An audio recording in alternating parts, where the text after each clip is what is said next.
আরজিকর কাণ্ডে প্রতিবাদের আগুন অব্যাহত জলপাইগুড়িতে। শনিবার সন্ধ্যায় বিভিন্ন কলেজের পড়ুয়া এবং প্রাক্তনীরা মশাল মিছিল করেন জলপাইগুড়িতে।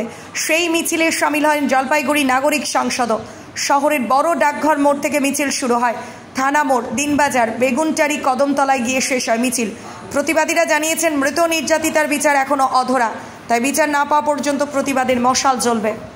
কোন সংগঠনের তরফে আপনারা আজকে কি দাবি নিয়ে বেরিয়েছেন? আমরা জলপাইগুড়ি স্টুডেন্ট অ্যাসোসিয়েশনের তরফ থেকে আজকে বেরিয়েছি। এখানে অ্যালুমিনাইরা আছে, স্টুডেন্টসরা আছে বিভিন্ন।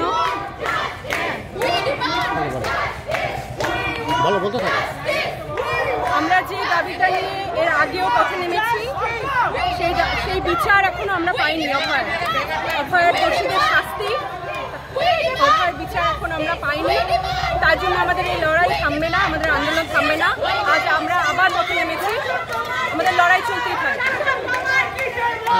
তোমাদের রুটটা কি আছে? আমাদের রুট আছে থেকে অভয় চত্বর হয়ে বেগুনটারি হয়ে কদমতলা। সেখানে কি কোনো গ্যাদারিং, কোনো জমায়েত কর্মসূচি আছে কিছু?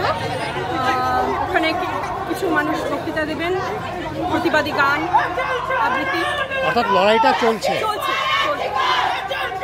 বাজাজ ফাইন্যান্সের মাধ্যমে আপনার ঘরকে সুন্দর করে সাজিয়ে বাজিমাত করার অপূর্ব সুযোগ এনে দিয়েছে সাগর ফার্নিচার। আমাদের শোরুমে আপনারা পেয়ে যাবেন বিভিন্ন নামি দামি কোম্পানির টিভি, ফ্রিজ, সোফা সেট, আলমারি এবং নানান ধরনের ইলেকট্রনিক্স সামগ্রী। সঙ্গে রয়েছে নিত্য নতুন ডিজাইনের ফার্নিচারের সম্ভার। শুধু তাই নয়, এর সাথে থাকছে আকর্ষণীয় ডিসকাউন্ট অফার। আমাদের ঠিকানা সাগর furniture, Bhanumata furniture suppliers, Dhupguri.